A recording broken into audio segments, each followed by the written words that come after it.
Okay, let's get started.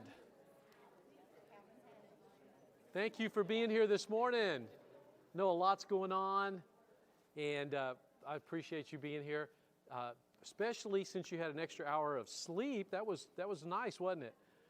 So I wanted to start with a question that's been on Joan's mind for a long time, and that's this. Why didn't Noah swat those two mosquitoes?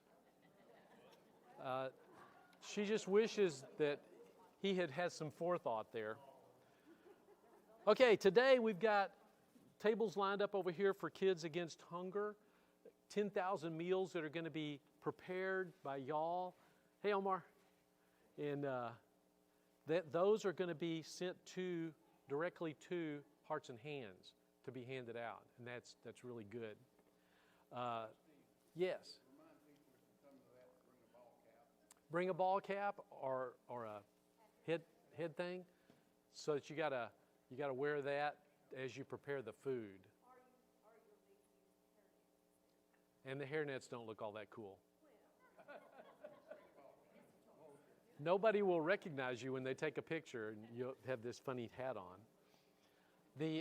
If you have any kids or grandkids that are going to be participating in LTC, that meeting is going to be November 5th. And then November 6th is Cornhole again, Fellowship Cornhole. And the Christmas lights are going to begin to be installed on November 8th. So he'll be looking for a lot of volunteers there to be able to put up the trees, all those Christmas trees and everything, make the grounds look really cool. And then November 9th, we'll have Caring for Caregivers lunch again. So this is our last lesson on Jeremiah. But as we've been going through this, you'll see a continuation in the next series that we go to, but it's not going to be from Jeremiah. It'll be in Ezekiel. And we've been through quite a bit with Jeremiah here. From his arrest, looking at his message with Ryan, to that family that God used as an example for Judah, the Rechabites. And then we looked at some of the changes that were promised, especially in the new covenant. Today, we're going to look again at something that happened to Jeremiah. And this is quite a bit of a story. And so as I go through this, I'll be reading from Scripture, and I want you to follow along with the story, which I'll interrupt every so often with some asides, okay? So this story is very, very intriguing as we look at what happens to Jeremiah and how he's rescued. So that'll be today. Last week, I just want to recall last week's lesson because I thought it was wonderful. How Jeremiah was bringing God's message about some promises that he was making on the new covenant. He foretold the covenant that we are under now, which is through Jesus Christ. And it's written in our hearts. How he talked about actually foretelling about the Holy Spirit writing things on our hearts. And I encouraged all of us to deepen our relationship with God by study, prayer, meditation, and worshiping together. And also encouraged you to share this new covenant with others that don't know about it. So today, not only is it Diane Jones' birthday, but we're going to talk about Jeremiah being rescued. Oh, I'm sorry, did I embarrass you there? Happy birthday, Diane. And we're going to talk about Jeremiah being rescued from something catastrophic. So let's take a look as we finish up on Jeremiah, kind of at an outline of the things that you could say each one of these is a topic through Jeremiah. And we'll look at chapter by chapter. Here's Jeremiah's credentials. Who is he? He's a prophet. And he's going to be the one to foretell what God has planned for Judah. And he had some warnings of disasters that were coming. And there were several chapters that focused on that. And he talked about wrestling with people and wrestling with God in chapters 11 through 20. We didn't get a chance to cover all of these things, but you can go back and read these in these chapters. He challenged not only kings, but he challenged prophets. Then he had a book of comfort. Those chapters 30 through 33, and we looked at that last week, the book of comfort. And then he's going to be talking today about some case studies in the failure of some leadership. And as we look at today, chapter 38, we'll be seeing some of that failure. Now, we won't be able to study these in Jeremiah, but Jeremiah does have a lot to say about what we're going to see in Ezekiel. And after the catastrophe in 40 to 45, and then oracles. Remember, Jeremiah is the prophet of the nations. So that last part, 46 through 51, the next to last part, is going to be oracles about the nations. The very last chapter is about the fall of Jerusalem. And Jamie will be picking up there next week. Jeremiah brought a lot of bad news, but he also brought good news. But when we focus on the bad, I have this question. How do you react to bad news? When someone is bringing bad news to you, how do you react? Do you strike back at them? In business, they say, don't kill the messenger. Sometimes that's the way we feel. And Jeremiah, he's going to suffer some of that, especially with Pashur ben Emir. Now, Pashur ben Emir is the priest and chief officer of the temple. He's the deputy to the high priest, and he's responsible for the maintenance and order in the temple. He held office during the last years of the kingdom of Judah. And he's going to respond swiftly to some unsettling prophecy about the fall of Jerusalem, and we'll see that in just a moment. He beats Jeremiah. He puts him in stocks. He punishes him for his prophecy, the words of God. So let's look at Jeremiah 20. Let's go back to 20 first before we get into 38. Jeremiah 20, 1 through 2. Now Pashur, son of Immer, the priest in charge of the temple of the Lord, heard what Jeremiah was prophesying. So he arrested Jeremiah and put him in stocks at the Benjamin gate of the Lord's temple. Imagine that. God asks you to say something to someone, and you are put in stocks and beaten. There's a better way to handle bad news. And let's think about that for just a second. When you get bad news, how do you handle it? Well, you really need to acknowledge the issue. There is an issue, and acknowledge that immediately. Somebody's bringing something to you. It may not be the best thing that you've ever heard, but you need to consider what's being brought to you. Then you need to think about your own emotions. Identify those. Am I mad? Am I sad? You need to be sure that you show your emotion in a safe and controlled manner. That's very important because this person that's coming to you, it takes courage to bring bad news to someone. And they are courageous enough to talk to you about this. So you want to be controlling the way you respond. Address the behavior, not the person. Sometimes it's easy to lash out at that person that's bringing bad news to you. But you want to really address the behavior. And then create space for them to respond to you. They give you bad news, you respond to them with maybe your feelings, your emotions, your thoughts. Then create space for them to come back to you and tell you more. You might have to take some space for you. You get some bad news, it may be time for you to go off by yourself for a little bit and think about this. Pray about it. Talk to some people. But you may need to take some time on your own.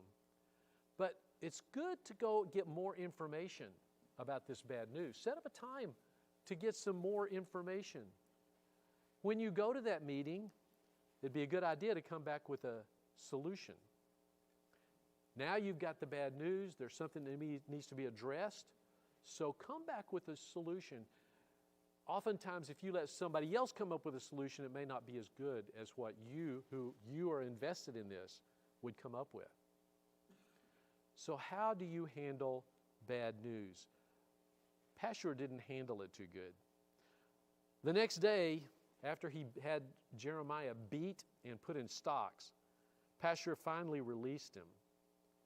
Jeremiah said, Pashur, the Lord has changed your name. Oh, whoa, whoa, what? From now on, you are to be called the man who lives in terror.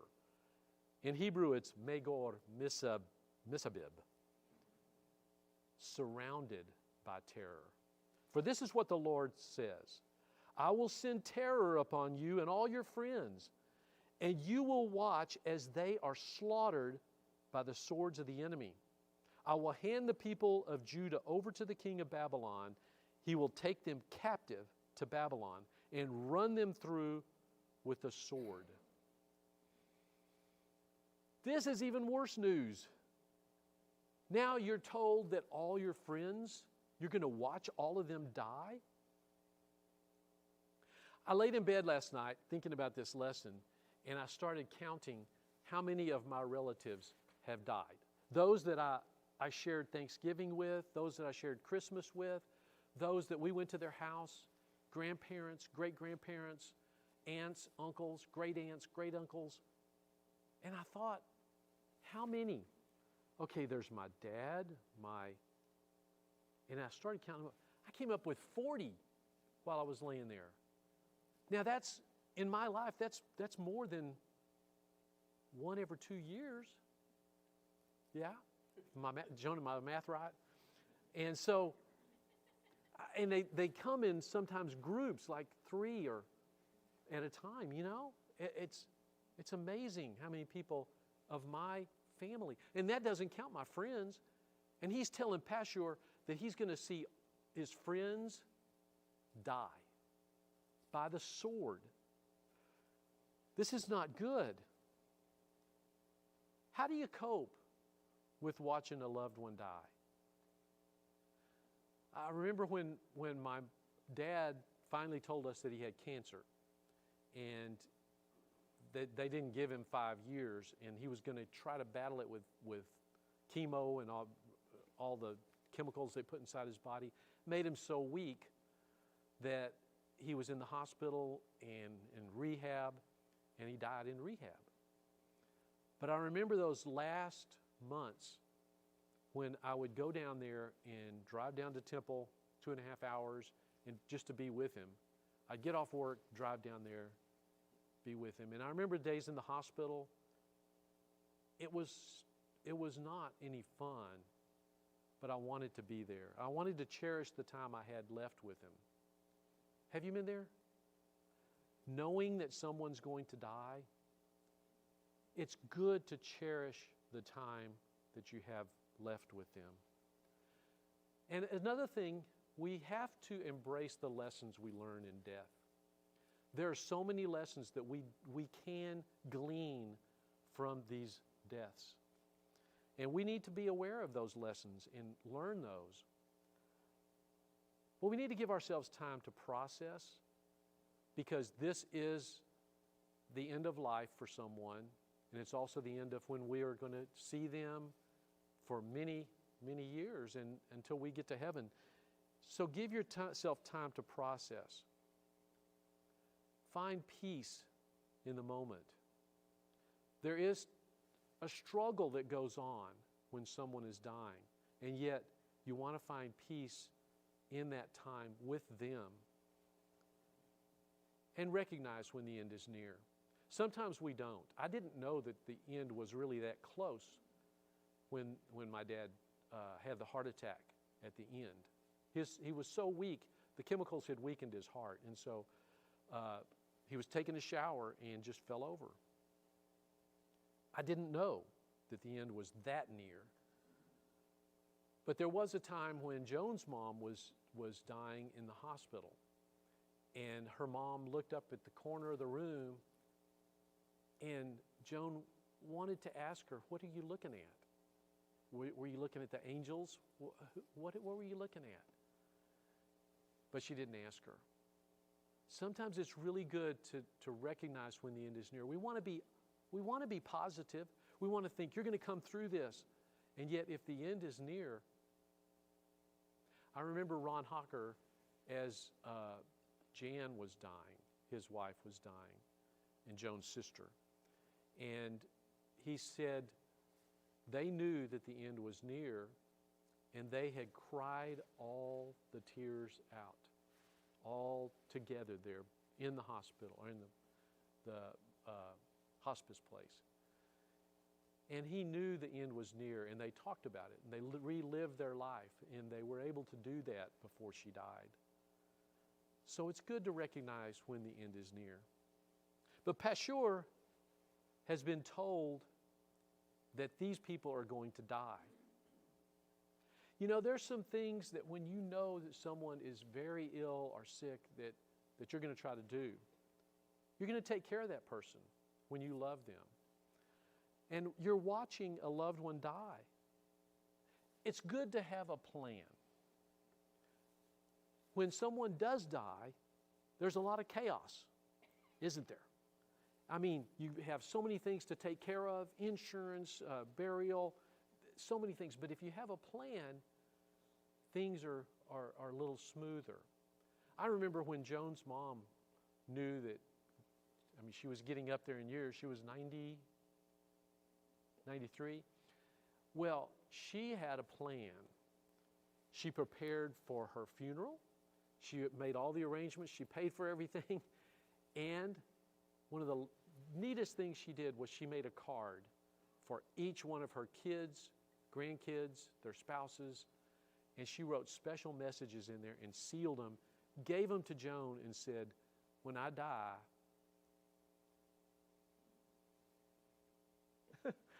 I'm sorry, but it was very special. She had a card for all of us. And those things that she said were very, very meaningful. And after the funeral, Joan gave those cards to everybody. Have a plan when you're watching out for a loved one. You know, you have to forgive yourself. There's so much to do when someone is dying. And you're helping them.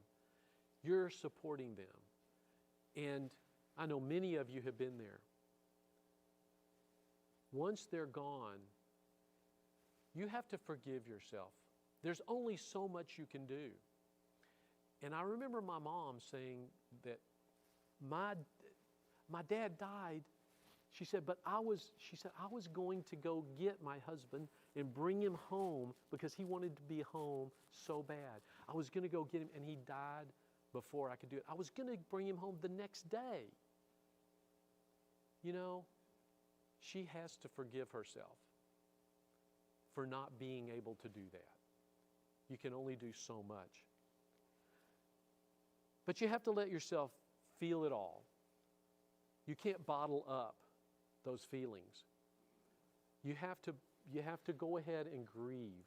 You have to feel those emotions and express them. It's very important, though, that you continue living your life and prioritize your own well-being. You've got to eat.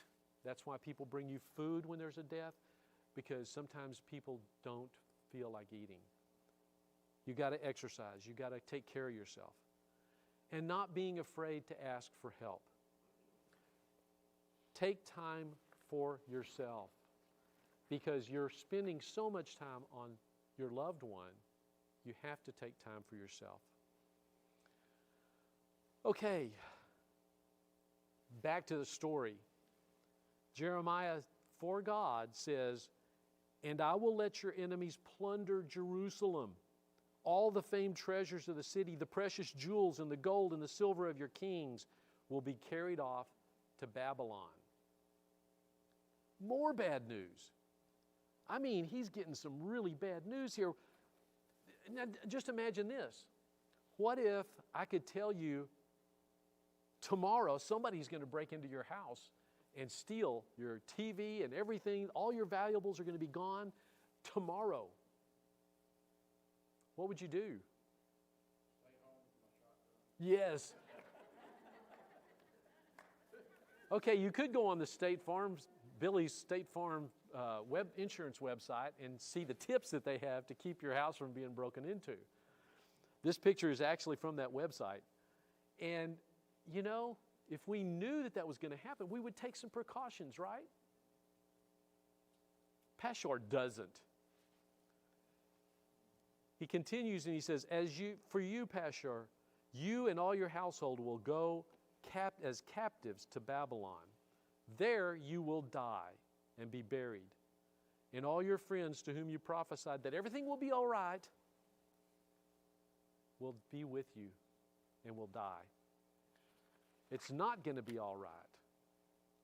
So, if you knew somebody was going to steal all your stuff, you'd be prepared, right? What if you knew when you were going to die? If you knew how you were going to die? Jeremiah is predicting this for him. Okay, we're going to shift from PRcoC, who's not really listening, who flails Jeremiah because he's given him these predictions. We're going to go to Zedekiah, the king. He's the son of Josiah, if you remember from our first lessons where we did that chart that showed you the succession. He succeeded Jehoiakim, son of Jehoiakim, as the king of Judah. And he was appointed by King Nebuchadnezzar of Babylon. But neither King Zedekiah nor his attendants nor the people who were left in the land listened to what the Lord said through Jeremiah. Kind of a closed-eared kind of guy. But really, it's funny the way Zedekiah responds to Jeremiah. As we look further here, you'll watch as he vacillates between wanting to hear, well, not wanting to hear. But isn't that the way we are a lot of the times?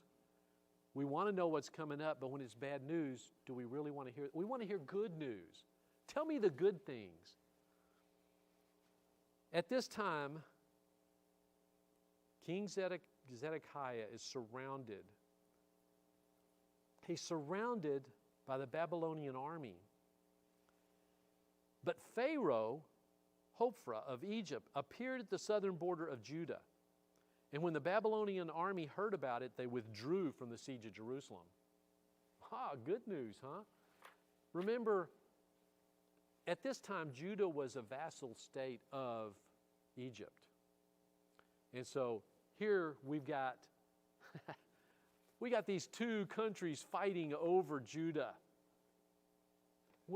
It kind of reminds me of when I would hear about a beautiful girl and two guys are fighting over her, right?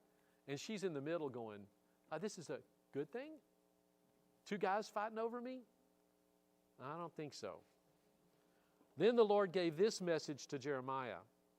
This is what the Lord, the God of Israel, says. The king of Judah sent you to ask what is going to happen. Tell him, Pharaoh's army is about to return to Egypt, though he came here to help you. Then the Babylonians will come back and capture this city and burn it to the ground. This is what the Lord says. Do not fool yourselves into thinking that the Babylonians are gone for good. They aren't. Even if you were to destroy the entire Babylonian army, leaving only a handful of wounded survivors, they would stagger from their tents and burn this city to the ground. Not good news. I mean, it goes from bad to worse, it seems like.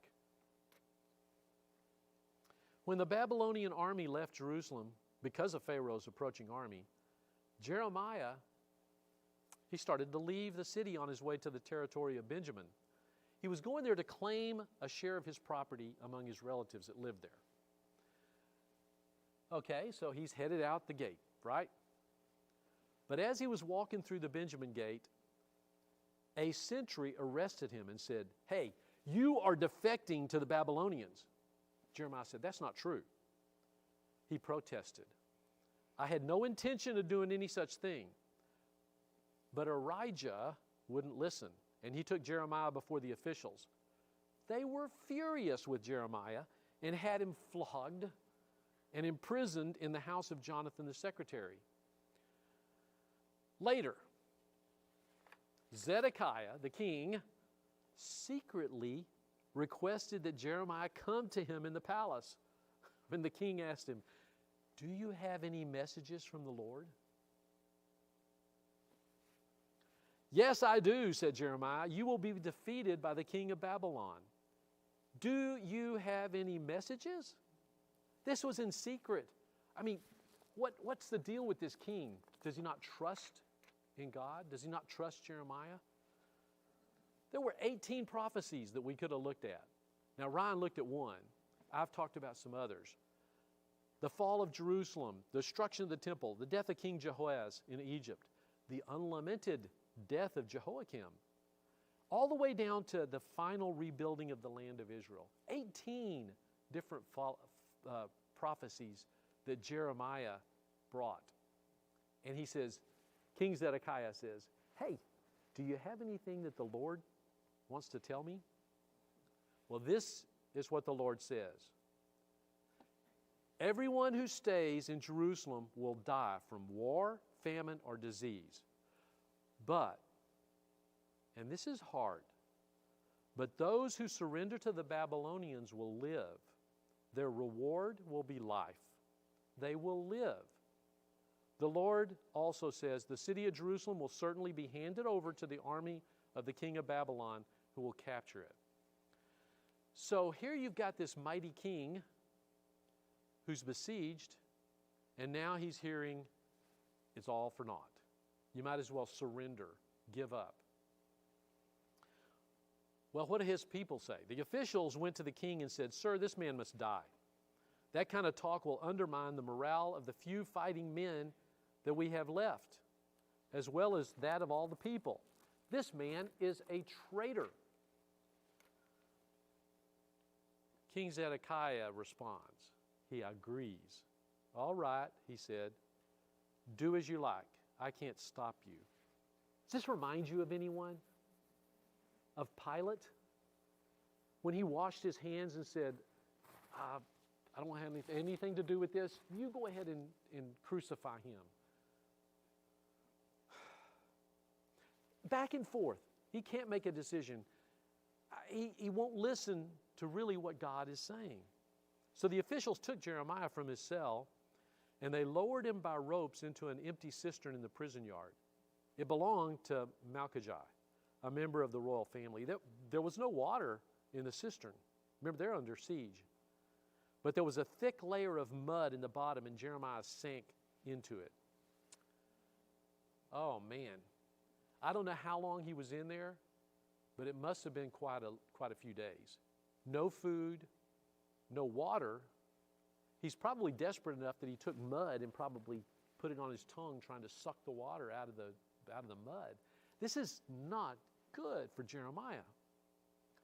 But Ebed-Melech, an Ethiopian, an important court official, heard that Jeremiah was in the cistern. At that time, the king was holding court at the Benjamin Gate. So Ebed-Melech rushed from the palace to speak with the king.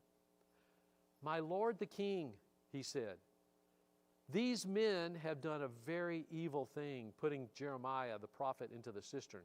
He will soon die. He'll die of hunger, for almost all the bread in the city is gone." Ebed-Melech,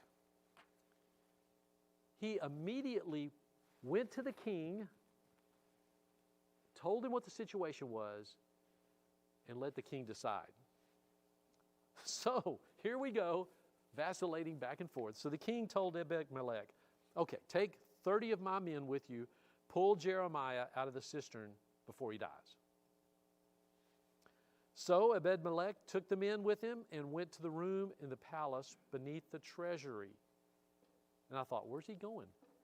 Where he found some old rags and discarded clothing. Is he going to tie the clothes together? No, he carried those to the cistern and lowered them to Jeremiah on a rope. So he had a rope. Maybe Ebed-Melech had a plan. He knew that Jeremiah was emaciated, that if he pulled him up just by the ropes, that it could damage him further. So he wanted to help him. And let's read further. Ebed-Melech called down to Jeremiah, "Put these rags under your armpits to protect you from the ropes." Then when Jeremiah was ready, they pulled him out. So Jeremiah was returned to the courtyard of the guard, the palace prison where he remained. Okay, so they get him out of immediate danger and they put him back where he could at least live. You ever heard of say something, see something, say something? Ebed-Melech, he actually saw something, he said something, and he did something. That action was very important to save Jeremiah. Ebed-Melech, the Ethiopian, was the rescuer. We respect rescuers, don't we? The guy who does our finances for us, he takes care of all of that stuff. Edward Jones, you know. I know him a little bit deeper than I would know a lot of people. He's a rescuer. And I remember when there was some flooding going on in, was it New Orleans or Houston?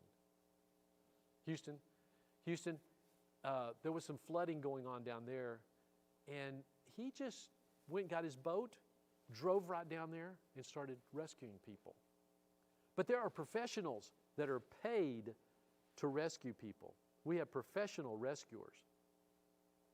Those people are EMTs, firemen, there's police officers. They are professional rescuers. And they must have a certain type personality to be able to rescue people. And we love them for what they do. But there's also people that just jump in there. Recently in California, I can't remember if it was San Francisco, but it was on one of the highways out there, a medical helicopter had just dropped off a passenger, and they took off, and then they crashed right on the highway. They didn't hit any cars, but the helicopter turned over and pinned the nurse underneath. And I don't know if you can see it, but there were 15 or 20 people that got out of their cars, ran over, took the helicopter and pushed it up so that they could get the nurse out from under. They were bystanders. They didn't have anything invested in this, but they were willing to get out and help. Don't we respect people like that? The rescuers. There's two sides to this, though. And I want to have the caution about rescuers. There's a cost in being a rescuer. And you have to think about it. Every person that probably jumped out of the car, maybe they thought, am I going to be risking my life? Could this explode? Or maybe they just jumped in there and did it. But there are rescuers that can rescue safely. And there are rescuers who endanger themselves when they rescue. And if you can carry out a rescue safely, that's the way to do it. Instead of jumping in the water and maybe drowning yourself because the person panics, if there's a way to reach out for them and pull them in, that can be done safely. And there are some rescuers that become part of a rescue syndrome. And I want to talk about that real quick. There's healthy support and there's rescuing. Let's look at the focus. The focus of someone with rescuer syndrome is only on the other person's problems. They don't really think about their own. They don't have both parties, themselves and the other person, in mind. What about the responsibility? Somebody with a rescuer syndrome assumes the responsibility of the other person and their issues. Now, a person that's healthily supporting them would encourage autonomy and growth. And I'm sure in benevolence, you see this a lot. Someone will come to the church and say, I need money for gas. I need money for my food. Are we encouraging their own growth and autonomy. I remember many times when the person that was in charge of benevolence said, we have to be careful that we don't create dependence on us. Because we could become emotionally involved in this person's problems and then help them to a degree that they become emotionally and physically dependent on that help. We want to be balanced. The outcome with the rescuer that is always rescuing someone is dependency. If you healthily support someone, you create independence. What is the rescuer syndrome? That's a behavioral and emotional pattern where someone constantly feels responsible for fixing other people's problems, emotions, or lives. Instead of offering support in a balanced way, the person becomes overly involved, and they sacrifice their own needs and even go beyond their own boundaries to do this. People with rescuer syndromes think, if I don't help, everything will fall apart. I've got to save them, even if it hurts me. And their worth comes from being needed. This mindset creates an unhealthy cycle. The rescuer keeps giving, the person saved becomes dependent and keeps taking. And over time, the rescuer becomes exhausted, they feel unappreciated, or even resentful. But they still struggle to stop this pattern. There's healthy support and there's unhealthy rescuer syndrome. Ebed-Melech, the Ethiopian, he acted quickly, he acted safely, he went to the king, he knelt down, he said, here's the situation, king. He presented the situation to him, and then he acted, and he went and saved Jeremiah. Our challenge is to employ a balanced approach to supporting those in need. Like Jesus did, we need to meet the short-term needs while keeping our eyes on the long term. That's very important, and it's hard to do.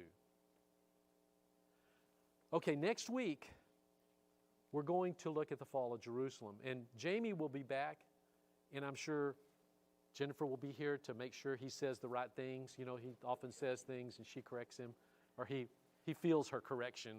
I don't know, just like I do with Joan sometimes. So Jamie will be back next week. He'll look at 2 Kings 24, so you can go ahead and read ahead.